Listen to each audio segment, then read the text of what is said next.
In this video, we're going to go ahead and clone a project or a repository, I should say, from Github into Eclipse. So I'm just going to minimize this existing repository that we've created, and we're going to swing over to Github, and I'm going to do a search for a project. So I'm going to look for a repository Java tutorial, just something related to Java. Doesn't really matter what it is. We'll go into this first one. This had 977 forks, so it's quite popular. Alright, so let's just try cloning this project first, or this repository first. So the way to clone it, come over here and click on this button. That gives us the URL which we need. I'm going to click on here to copy it to the clipboard. Then we swing back to Eclipse. Then in the Git repositories window down here, we come up to the second option up here, clone a Git repository and add the clone to this view. Click on that button. And notice how the URI, the host, the repository path, as well as the username and password have all been populated for us, which is good. Now, the username and password will only be populated if you chose the option to store in secure store. If not, you'll need to enter that each time. So click on next. And you can see it was getting the remote information. We need to choose which branch. So there's only one here, so I'm going to click on master. Click on next. And now we need to specify the location. And actually, this is something I probably should have done earlier. Notice that this was the default when we installed Git within Eclipse, when we set up the Git repository. That's the default location for Git projects on this computer. And I didn't change that. So what I should really do is change that so it's going to the same place as our other code. So I'll actually cancel out of this. And the directory we want, if you remember, was users Tim Workspace. So let's go ahead and change that. And on Windows, click on the Windows menu and select Preferences. On a Mac, if you select the File menu and select Preferences, then you want to come down here to Team, Git, then you want to change that folder. So I'm going to change that so it's to my standard workspace.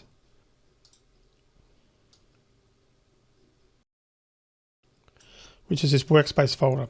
Basically the same one that we put in the sorted collections project in the previous video. So that's going to be my default. I probably should have done that earlier. Okay, so let's try this again. So I'll come back to the Git repository window. We're going to click on this little clone, a Git repository, and add the clone to this view. That's all correct. The defaults, they're all selected for us. Click on next. Click on the master, which is the one that we want to work with. That was selected, so I probably didn't need to do anything there, but in any event. Now we've got the right default this time for the directory, so that's correct. And if this was an Eclipse project, you could click on import all existing Eclipse projects after clone finishes. But this is probably not an Eclipse project, but we'll put that click that option anyway. Click on finish. And most likely it won't produce a project up here for us, but it will add one to the Git repository. So you can see that was added. But in terms of projects in our Navigator view or our Package Explorer view, we still haven't got one added. And the reason for that is that this code, even though it's a proper code and it's now a repository, wasn't an Eclipse project. So what we need to do now is create an Eclipse project from it. So the easiest thing to do here is to right click on the new Git repository that was just added. Select this copy path to clipboard. And the reason is we're going to be using that up here. Then I'm going to right click within the Package Explorer, click on New, select Java Project, which is what this type is. Now the actual name, I'm going to paste that link in there for reasons that will become apparent shortly. And I'm going to delete everything after the project name and everything before. So we're left with just the project name, which should relate to the exact name here, Java 8-tutorial. Because the reason is, I'll just add another character here to show you. This is going to create a folder unless we get the project name identical to what is the Git repository name. But by actually specifying the exact project name, so see down here it says the wizard will automatically configure the JRE and the project layout based on the existing source. So in other words, we're basically creating a project around the existing cloned Git repository, which is exactly what we want to do here. Click on next. And you've got some options to override things like the order and exports, adding libraries, if there's any other projects that need to be added to make this project compile, and any other source code. But I'm not going to change anything. I'm going to use all the defaults from this project and click on finish. If we have a look in here, We should be able to see that it's been added. Now we've got some errors at the moment, but we'll look at those in a minute. But the main thing is we can see that these have all been added. Well, they're part of Git now. We can see the little icon indicating that they're actually part of Git. Okay, so what I need to do here is to right-click the project, click on Properties, and you'll do this if you're getting some errors. We want to check our compliance level. So actually it was on there, Java compliance. We want to make sure, actually what we'll do is we'll click on Enable Project Specific Settings, and we want to make sure our compiler compliance level is 1.8. Most likely that's going to be the problem. Let's fix some of these errors, and hopefully it'll fix all these errors. In project, and we'll clean it. And select Clean Projects and select the Java 8 one. Click on OK. And that's fixed all those errors. So that was just to do with a build setting. We had the wrong compliance level. And it was telling us that there were some errors because they had the wrong JDK compliance level. All right, so at this point, we've cloned that repository. Now this is someone else's public repository, so we won't be able to make any changes to this unless they happen to give us write access. So what I'm going to do is, now that I've shown you how to just import a public repository, which is very useful if you just want to see how some code works, or perhaps just run the program. But if you actually want to start making changes to a repository, to code that has been cloned, then I'm going to show you how to do that as well. So I'm just going to go back to this project, the Java 8 tutorial, and I'm going to fork it this time. Click on fork. So let's copy that into our own GitHub account. You can see now that it's been forked. And what I'm going to do though, for simplicity, I'm going to change the name so it's different to the name that's already used in Eclipse, because of course we've got the original project from Winterby cloned as well. So I'm going to click on Settings. And I'm going to change this to simplicity. I'm going to call it forked-java 8 tutorial. Then I've done that. I'm going to come over here to clone or download, and I'm going to copy it. And let's go back to Eclipse, and we'll clone this one as well. So we want to click on the option here to clone again, noting that the new URI should be forked Java 8 this time. That's all correct. I'm going to click on Next. And pretty well everything will be the same other than the name. And it's going into the right folder there, the forked Java 8 tutorial. And I might take the opportunity to copy this directory. Good place to do it because we'll be pasting that in when we create the project. Click on Finish.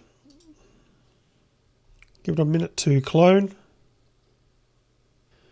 Then we need to do that other step that we did previously for the Java 8 tutorial. Right click in the Package Explorer, New, Java Project. I'm going to paste in that name that I copied.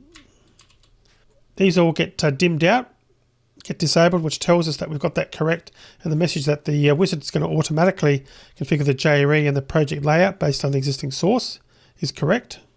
Going to click on Next. And again, we would add anything that was appropriate here. We don't really need to do anything. So I click on Finish. And we'll probably get those same errors. And we can see we have got those errors. So I'm just going to right click on Properties, Java Compiler, click on Enable Project Specific Settings. I'm going to make sure the compiler compliance level is set to 1.8.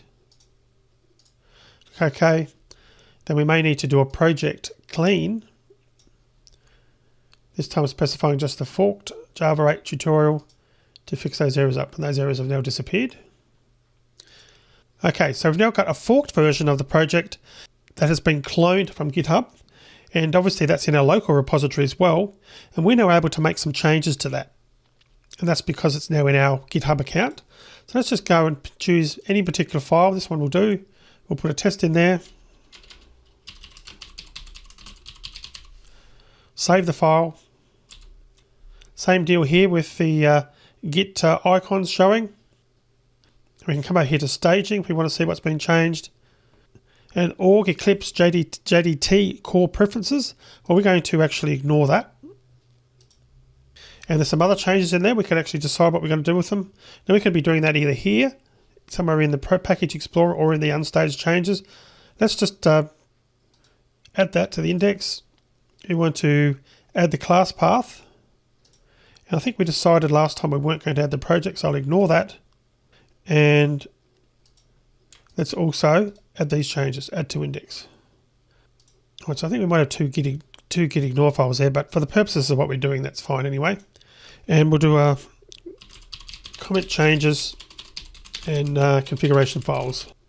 All right, so let's commit and push, which is going to make the changes to our local repository as well as pushing it to GitHub. Commit and push.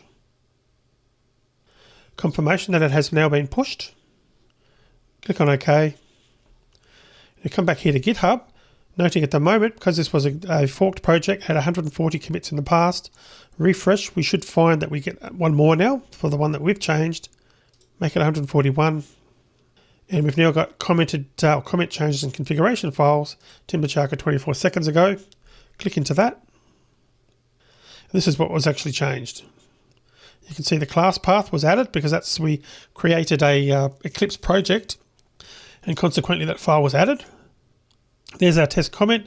We've got two git ignores. There's one in the .settings file for some reason and one at a high level, but in any event you can see what's happened to those. The one in the .settings was actually created by the looks of it, whereas the .git ignore was updated with that project that we said not to include. All right, so that's cloning from GitHub into Eclipse.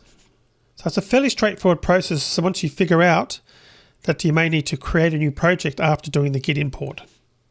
All right, so moving on, in the next video, we're going to start talking about pulling changes from GitHub into our local repository. So I'll see you in the next video.